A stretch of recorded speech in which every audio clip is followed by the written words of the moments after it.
Welcome into a Week 7 edition of the Varsity Podcast. Justin, Barney, Sponge Franklin coming to you on hopefully what will transpire to a normal football week after the craziness we saw after last week. We had games on Wednesday night, Friday night, Saturday, and then on Monday night, and some really good games on Monday night. We'll get to those in a minute. But a lot going on last week with the storm. We had a lot of cancellations, postponements, games that were on, games that were off again. But we already covered our last Wednesday night's games on our Thursday pod. But not a lot of action last Friday night. We did have the Middleburg win over Orange Park in our Varsity 4 game of the week, 24-14. Middleburg's best start since all the way back in 1989. So good for Middleburg and Coach Ryan Wolf. Impressed with Middleburg having to come back from a little adversity in that game. I don't know if you watched that one, but I like what Middleburg offered. Orange Park was clearly in that game. Yeah, no, Middleburg, they've started off hot this year. Obviously, like you say, best starts in a long time.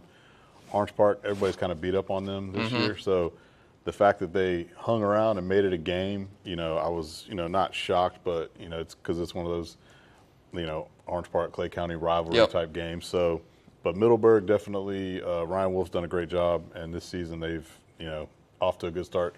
Had a good defense usually, offensively, still trying to, make for what it is. But I thought, great win for them just to get a win, on the big stage of our streaming.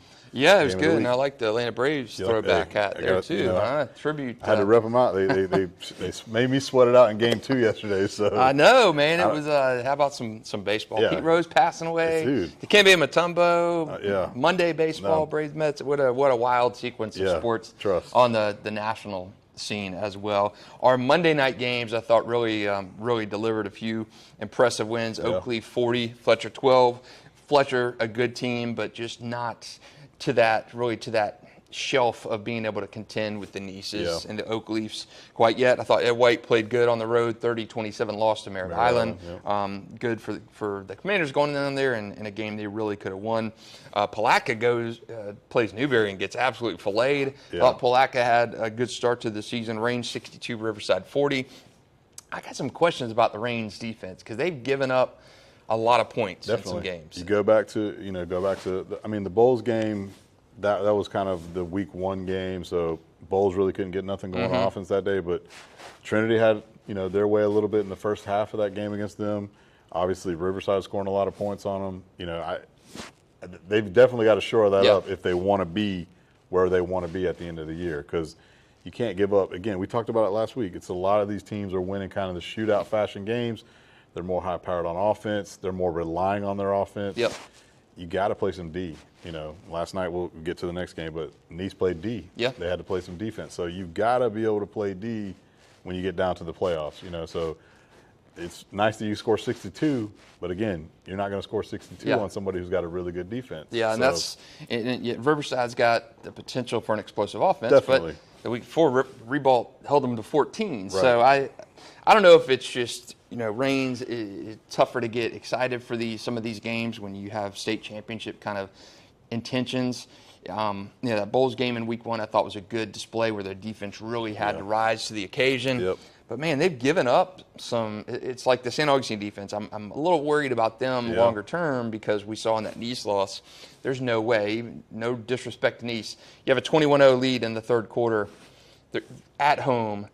There's no possible way you should give that up. And I do think that's you're playing a good team, yes, but your defense graduated a ton of guys, and you still are trying to find ways to replace those guys. And I talked to Brian Brack before the season and during the season and said, hey, look, people think we're just going to – it's a given that we're going to get back to the state championship game. No, that's not a given at all. It's hard to do what we did last year, and even harder to get back when you lost to Bam Lions, you lost Drake Lusk, Julian Quintero, you lost guys on that defensive side of the ball that you're kind of meat and potatoes guys, and it's tough. You got a great passing offense.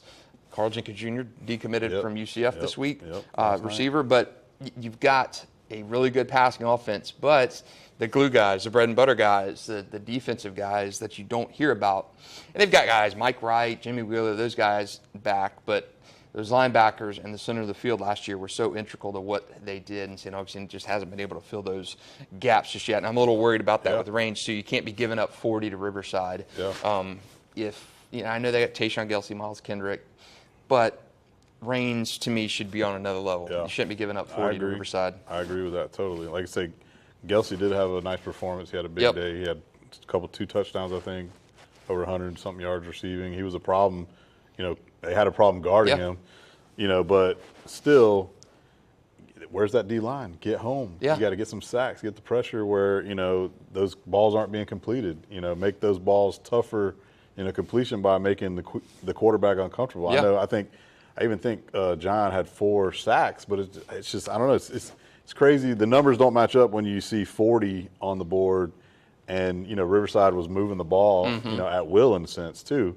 That game was a lot closer until Raines kind of extended the lead late, and it's kind of what they do. They kind of just eventually they'll wear you out, and you won't be able to keep up, and that's kind of what they did to Buchholz, Trinity, and Riverside now. So, kudos to them offensively, but you definitely, if you want to win a state title, you definitely got to shore up the defense. And get some stops. Somebody's going to, at some point in the playoff game, somebody's going to be able to get to Timothy Cole and those receivers and knock them down and force them to play a 19-17 kind of game. Exactly. And we saw that last year in St. Augustine in the Mainland game.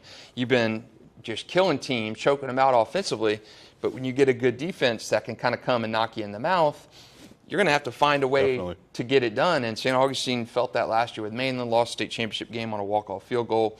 You're going to have to at some point, and I'd say that respectfully because Raines has been able to keep pace. But at some point, I do think you're going to have to figure out you can't beat. It's the Bartram Trail kind of defense. Bartram for years and years and years have been able to outscore teams, and then you get into these kind of defensive slugfest like last year against Buchholz in the regional final. You get there, or 2 years ago against Buchholz in the regional final, there Sutherland's last game. You get into these wars, and you've got to be able to keep this low scoring and scratch out some wins. I think they lost that game 21-20. So I do think Raines at some point has got to figure out, hey, what is our defense? Are we playing down to these guys a little bit? Are we looking too far ahead? But again, they're still undefeated. The other thing too that you take into account is you're going to be playing some high-powered offenses as well. So then when you get in that shootout game, if their defense, they might not be like, the American Heritage Plantations or the Miami Centrals of the world, New Orleans, those guys, all those guys can score too. Yep. And so if you are in that shootout game, 60-50 type game, can your defense make that 1 or 2 stops, versus what they can do, Yeah. So even if you're in those games like that, it just leaves the room for error to be so small that if you get stopped one time, you're done. Yeah. And that's where you'd be heartbreaking losing a game like 57-50 or something. Right. It's like. And we've seen that with Oakleaf. We've seen that with Bishop Kenny Clay several years ago with the John Walford offense, 74-73 game at some point. And those games, listen, those games happen. If they're a one-off or something, that's fine. But to me, if you're Raines, Riverside's coming off a 14-0 win over Ribault, a 1-5 Ribault. And, they had 7 points against Oakleaf in the season opener.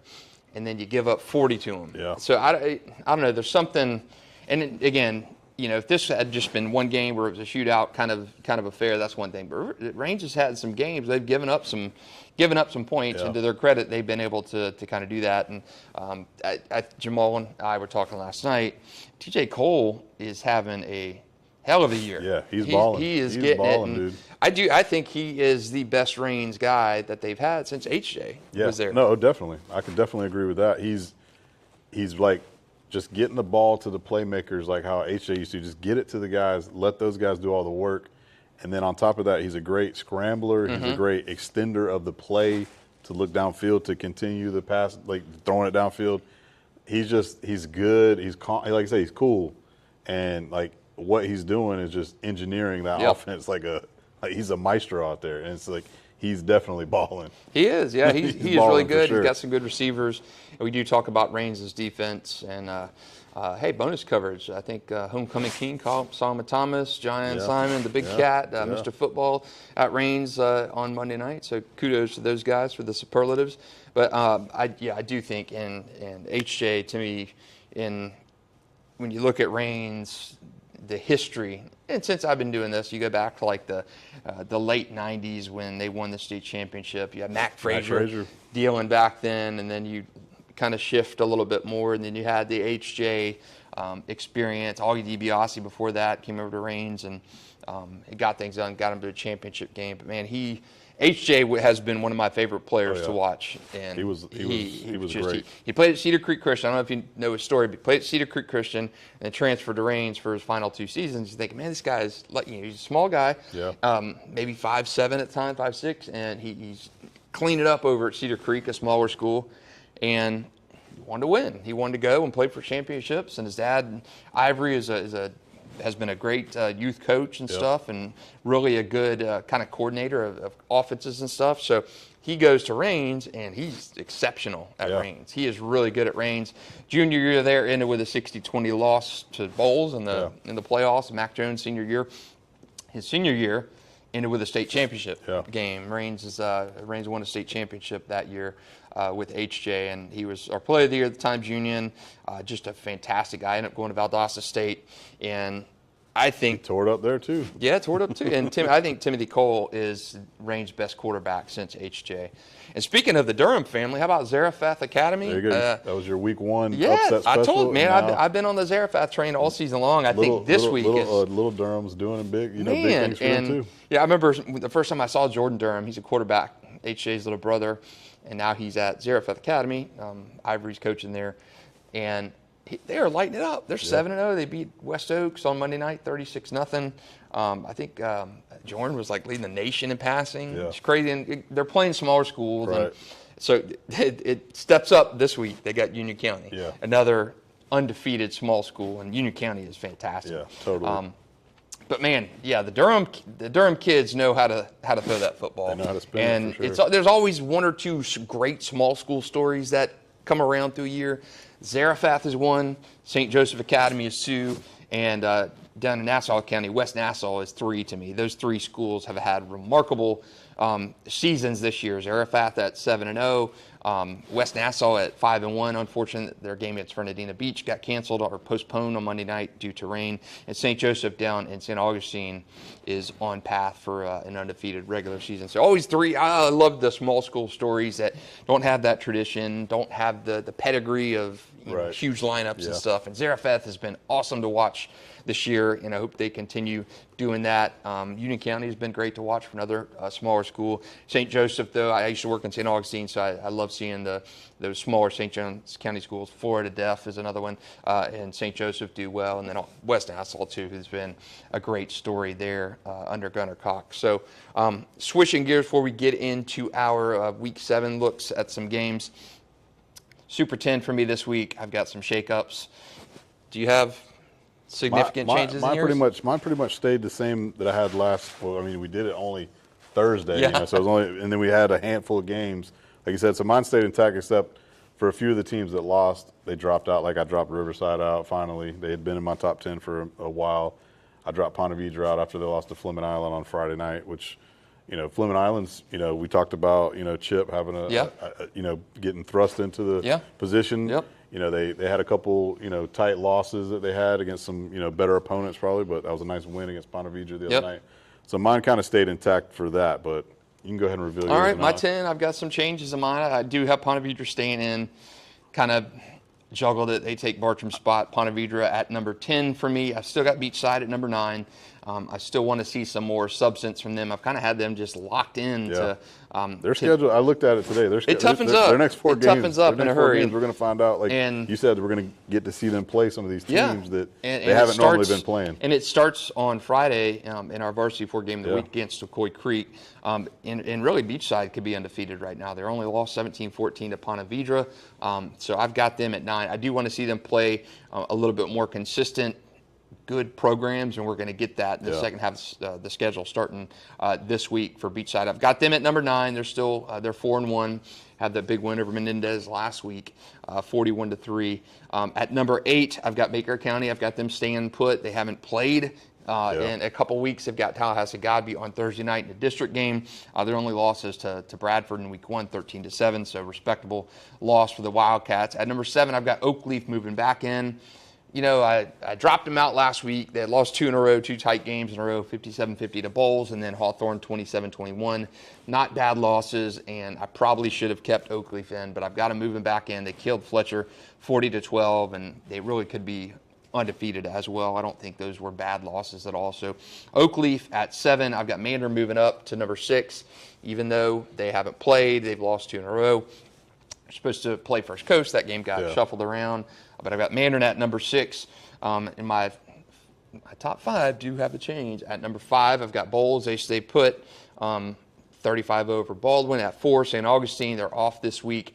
Number 3, I've got Bradford. I moved Brad from 2 to 3. And, man, these first 3 teams, you could probably flip a coin and interchange all 3 and be totally fine. But I've got Bradford at number 3. I've got Nease at number 2. Unreal win over Buchholz on Monday night. I was at that game and saw those guys, and they look good.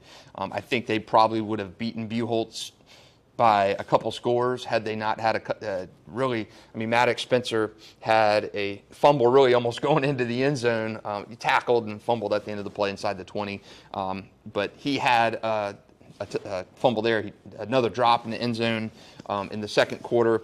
I really think that they could have beaten Buchholz by 2 touchdowns without a couple of those issues. But Maddox, man, he bounced back in the second half. One of the best players in our area catching the ball. I've got Nease at 2, so they're up a spot, and then I got Rains at number 1. And man, I contemplated putting Nease at number 1. Yeah, no, our top 5 is exactly identical. I had Nease. I jumped Nease up to 2 last week after they beat St. Augustine. But yeah, Nease, kudos to them. They kind of got the bully on the block. Buchholz had been there. Buchholz has been like Bartram's nemesis. It's been Nease's nemesis. It's been Oakleaf had a problem with him. So that was a big win last night. And again, going back to what we're talking about defensively, you get into a game where it's kind of a slow grinder. Your offense hitting, whether it be turnovers, drop balls, whatever, and the game's kind of like tight. What do you do in those situations? What does your defense do? How does your defense fare? They go to overtime. Shamar McNair picked it off on the goal line basically to ice it. He had 2 picks in the game. So defensively, they stepped up big in that one. So I like Nease right now too. So my top 5 is exactly yours: Rains, Nease, Bradford, St. Augustine, Buchholz, and then I've got Oakleaf at 6 still because I'm knocking Mandarin. I'm docking them just because injuries, whatever. But Mandarin at 7, and then I have Baker Beachsiders like you, and then I've got the TC boys at number 10. Okay, all right, yeah, man. They got Riverside this week, so we'll see. I don't know if they can contain Gelsey. So Gelsey's a they might be right back out. Gelsey's a monster. I really like Nease, and that's my first time actually seeing them in person since last year. And I saw them a few times last year. But man, I forgot how good that student section was at Nease. Nasty weather on a Monday night, 2 lightning delays, started an hour and a half late. Man, that student section is killing it out there at Nease, and they look good. I mean, McNair had a beautiful pick when I was there in the first half, and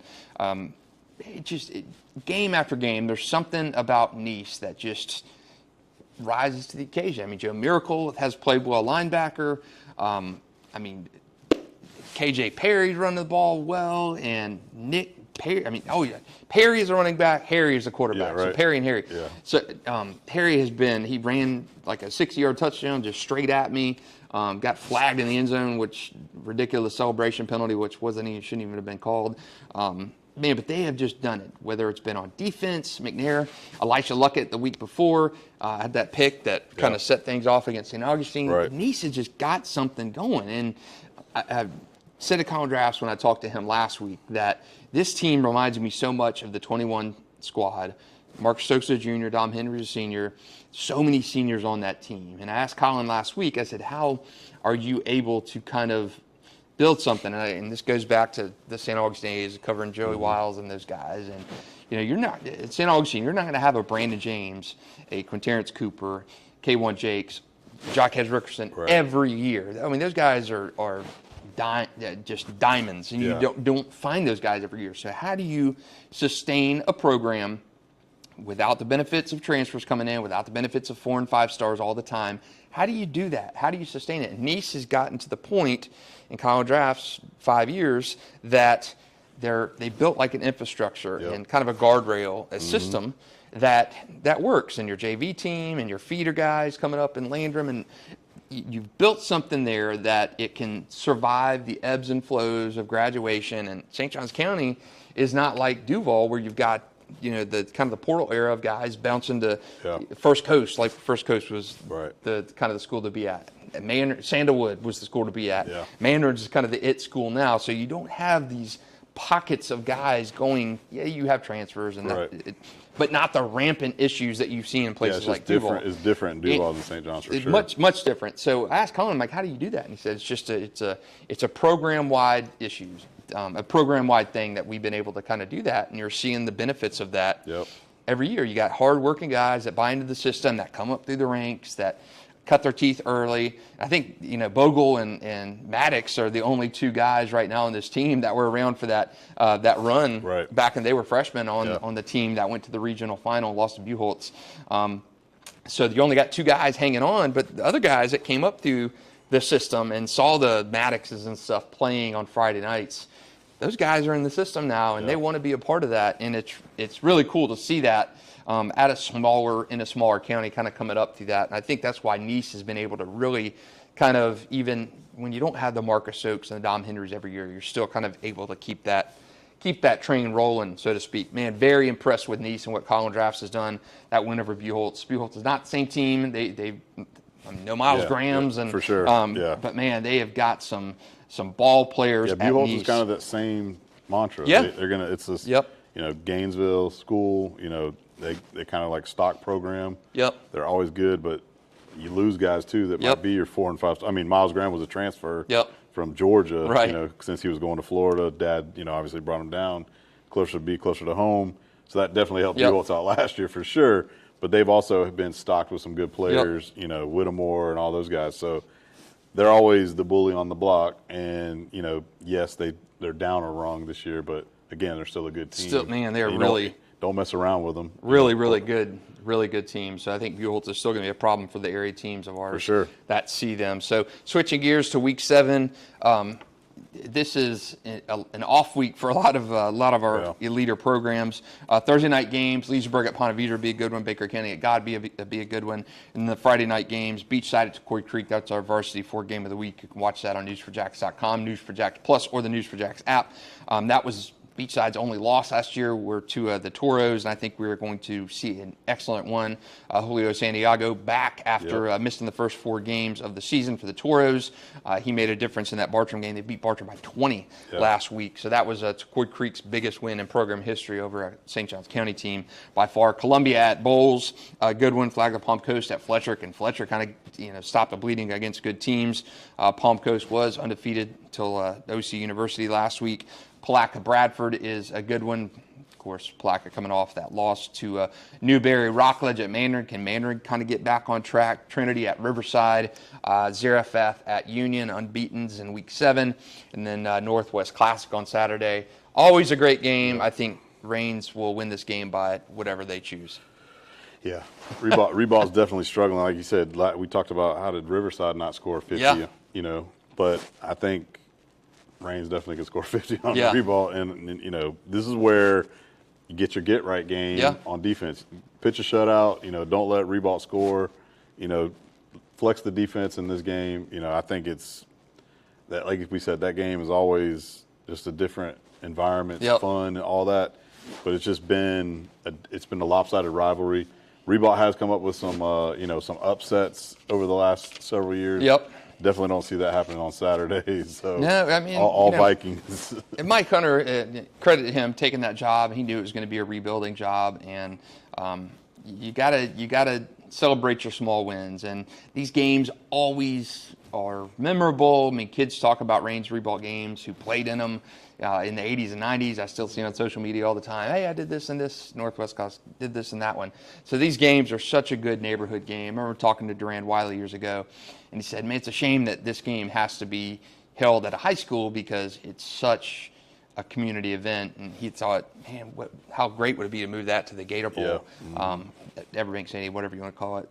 And I agree and disagree because that's such a neighborhood game, and it doesn't feel like it as much with these last 2 years with Ribault kind of being evicted from its home school while it's being restored and rebuilt. But man, that game is so good. The tailgates, the atmosphere, it's just a legendary sporting event. I think, even though it's a high school game, I still think Range Ribault's one of the top 10 actual sporting events in the city of Jacksonville every year. And if you've not been to that game, go walk around the tailgates, smell the barbecue and the good food, talk to the Rains class of 94, the Ribault class of 89. Those people are always set up out there and celebrating their school and their graduating class. It's always such a really good event. I just think Rains is too good this year. What are some more you got to watch this week? Those were like the primary ones you hit on. I am looking forward to the Beachside Tecoy game just because, Tecoy,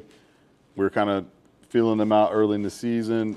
Definitely getting Santiago back over there. I mean, he was a baller in that game against Bartram. Killed him. He couldn't guard him. And he lit him up. So I'm looking for another big game from him as well. Let's see what Beachside can do against another top-tier team compared to what they have been playing. So I love the matchup. I think it's going to be really good, and it's great that we get to watch it, obviously. Columbia Bulls, Columbia took the one on the chin to St. Augustine. They lost to Trinity. Columbia beat Bulls last year. Yeah, they did, but I feel like Bulls has kind of figured some stuff out. They're scoring a lot of points. Their defense might not be as good, but I think Columbia, offensively, young quarterback, just not enough. So I like Bulls in that one. Trinity Riverside, I like Riverside this week. I don't know. Yeah. I mean, Trinity showed what they can do against Columbia. They kind of took some leaps, from getting beat by Rains and Bulls, but definitely going to have to defensively. You're playing a whole different animal to where what has been the struggle offensively has been the struggle for Trinity. Not having that one guy who's your bell cow at running back. Still trying to work in those two quarterbacks. To throw the ball down the field. So if you expect to get into a shootout type of situation with Riverside, I just don't know if you're going to be able to keep up. Yeah. So. And Gelsey is so good. He's a diamond. There's not too many guys. Like you said, he's a diamond. Diamond in the rough. A guy who doesn't grow on trees. He's like a 6'5", tight end receiver who can run like a receiver. There's not many corners who can go. No, it's crazy. I mean, he's like, to me, you look like Elias Williams up in Camden. Right. I mean, massive tight end. Yeah. Nobody can guard the guy. He had like 3 or 4 or 5 touchdowns in week 1. I mean, there's so many. Imagine a high school cornerback trying to cover a Tayshaun Gelsey or an Elias Williams. I mean, legit 6'5". It's crazy. Yeah. I don't understand how they're not throwing him just jump balls every game. And he's such a freak out there. And there's so few guys receiver wise. Ahmad Fullwood was another guy at Bishop Kenny. I was just trying to think of who another big guy size wise. With that type of speed and athleticism. It's crazy. And Fullwood had an unbelievable junior year. You're just throwing the ball up to him every time, and he's making plays and drawing. Even when he's not making plays, he's getting a safety and a corner on him, and that frees somebody else up. And Gelsey's one of those guys where you just put the ball up in the air and let him go get it. There's no reason he should not be averaging 2 touchdowns a game because he's that good and that big of a target and such a mismatch for just about every team that they're going to play, and be it St. Augustine, which he had a good game in St. Augustine, and they put up points. He's just a guy that can exploit 98% of the matchups that he's in every week. And I don't think Trinity's got the horses, even though Trinity did impress me in the Columbia game. I just, again, it's just like going back to even Riverside, they've been kind of an enigma where obviously they're a really good team. But they got shell-shocked week 1, obviously, against Oak Leaf. And then you look at their 2 other losses, it was against Rains, who we think is the number 1 team. Yep. And then they lost to St. Augustine, who we think is another number 2, 3. Yep. The 2 of the best teams that we think can make state championship type runs. So that was your schedule.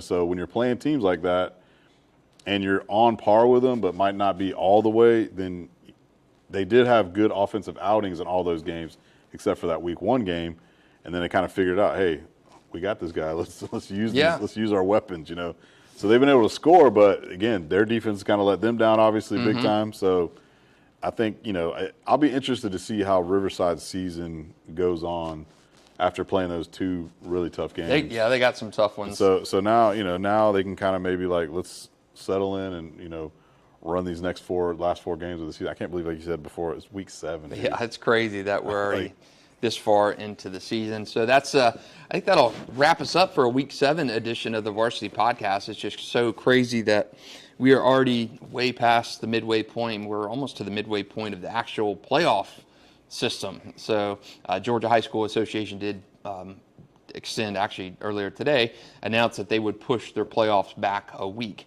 to accommodate for the issues with the Hurricane Helene and the cleanup and stuff up there. So that's, I think, nice to see that built in, to not force teams to have to scramble and play when places up there are really still trying to recover. So Georgia, again, I love what Georgia High School Association does. They're really ahead of the curve on a lot of this stuff. So good to see them build in that extra week so teams could have that to work with. And I think maybe in the future, FHA will consider something like that, where you have a bye, maybe a universal bye week or something to help out with a lot of these cancellations, postponements, storm things. But for Sponge Franklin, Justin, Barney, we are done talking about high school football in week 7. Thanks for joining us, and we'll catch you week 8 for another episode of the Varsity 4 podcast.